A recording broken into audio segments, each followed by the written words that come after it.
Dan saya ke Pak Deswer. Assalamualaikum warahmatullahi wabarakatuh. Waalaikumsalam warahmatullahi wabarakatuh. Yang terhormat Bapak Gubernur, Bapak Ibu yang saya hormati. Ada beberapa hal yang ingin saya sampaikan di luar konteks korupsi malam ini. Saya terobsesi dengan Gubernur Sulawesi Utara, Bapak Sinyo Hari Sarundayang. Jadi beliau itu, saya cerita sedikit ya. Jadi beliau itu setelah reformasi ditunjuk sebagai pejabat Gubernur Maluku Utara. Cuma 1 tahun. Dan dia bisa menyelesaikan konflik SARA di sana. Tapi ada satu ide yang dia lemparkan waktu itu, dan itu dimuat di Harian Kompas. Dia bilang Morotai itu cocok dibuat daerah otorita. Karena di sana ada landasan bekas bekas Amerika, dan itu bisa didarati oleh pesawat jet berbadan besar. Juga ada pelabuhan alam. Dan itu sangat strategis Morotai itu. Dia dekat dengan Pasifik, kemudian Asia Tenggara, sampai Amerika. Itu ide besar dia. Begitu dia pindah ke Ambon, masih dalam konteks konflik juga, dia bisa selesaikan konflik di sana. Hanya 1 tahun. Setelah itu dia ke kementerian, ke inspektorat, Irjen. Jadi Irjen, kemudian balik ikut pilkada dan terpilih jadi gubernur. Banyak ide besar yang dia lakukan. Pertama, dia membuat kegiatan-kegiatan yang bertaraf internasional. Ada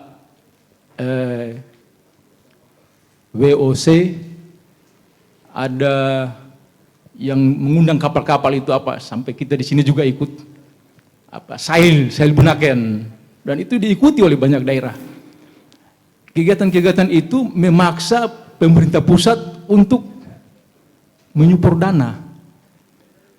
Tapi ada satu hal yang dia lakukan, yang sangat menarik, yang bisa kita lakukan di Gorontalo hari ini, yaitu dia mengusulkan kek Likupang.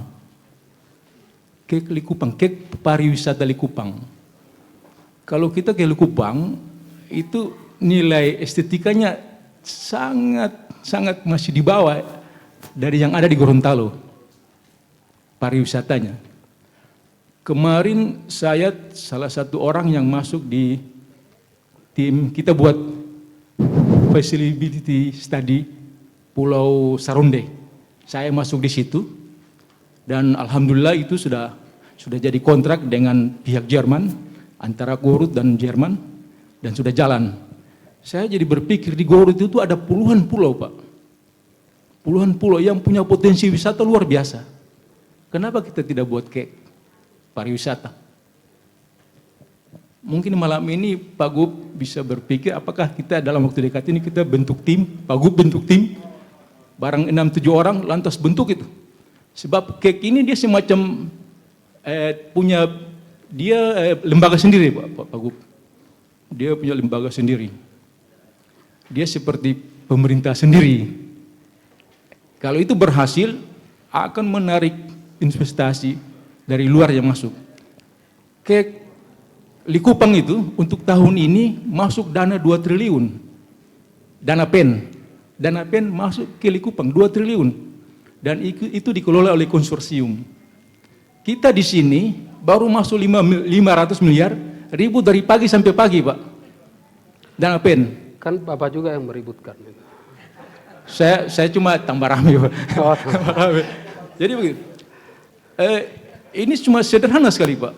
Kita bentuk Pak Gubernur, mungkin itu kan bisa diusul oleh siapa saja. Bisa swasta, bisa pemerintah daerah. Nah, kalau diusul oleh gubernur lebih bagus. Ada cerita lucu soal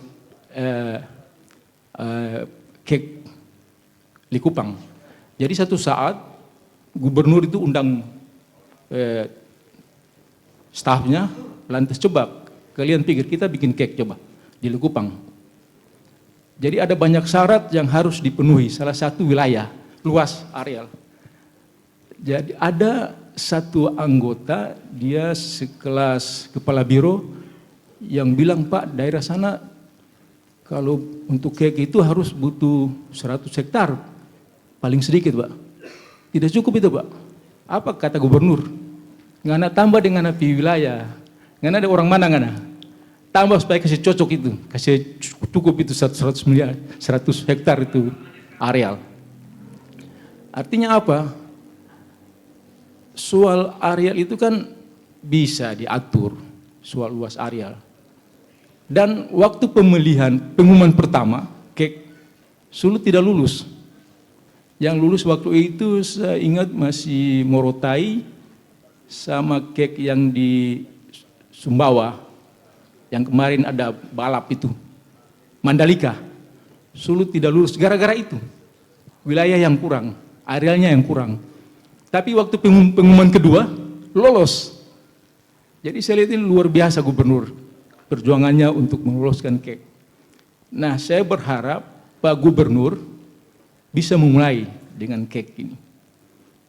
Itu yang pertama. Saya tambahkan sedikit. Di sana itu, di Gorod itu, ada pelabuhan anggrek yang sekarang sudah dikelola oleh konsorsium juga.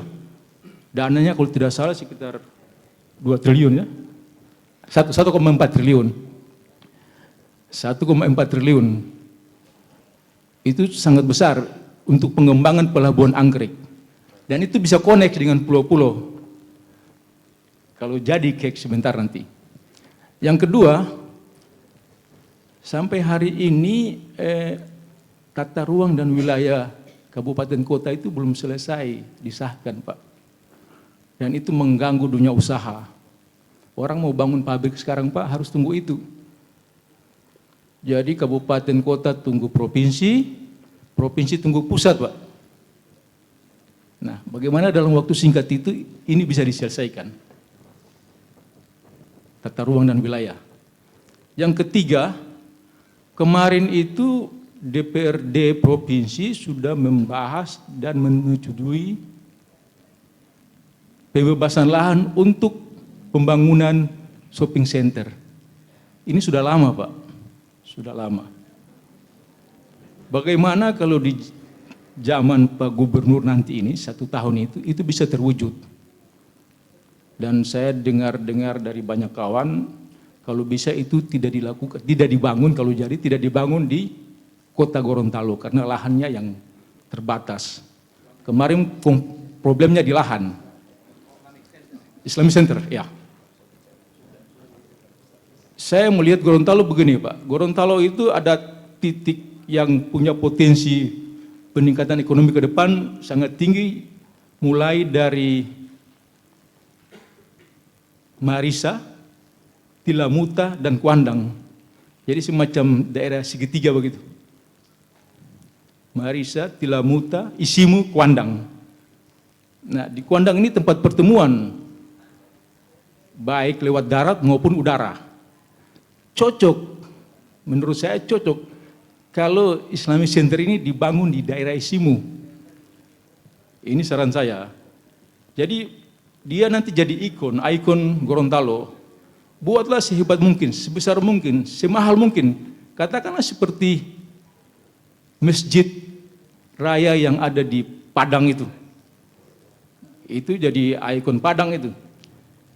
Sehingga dia jadi tujuan wisata juga masyarakat lokal maupun masyarakat di sekitar Gorontalo. Saya kira 3 poin ini yang bisa saya sampaikan malam ini, di luar masalah korupsi nanti lain kali. Terima kasih Pak Gubernur.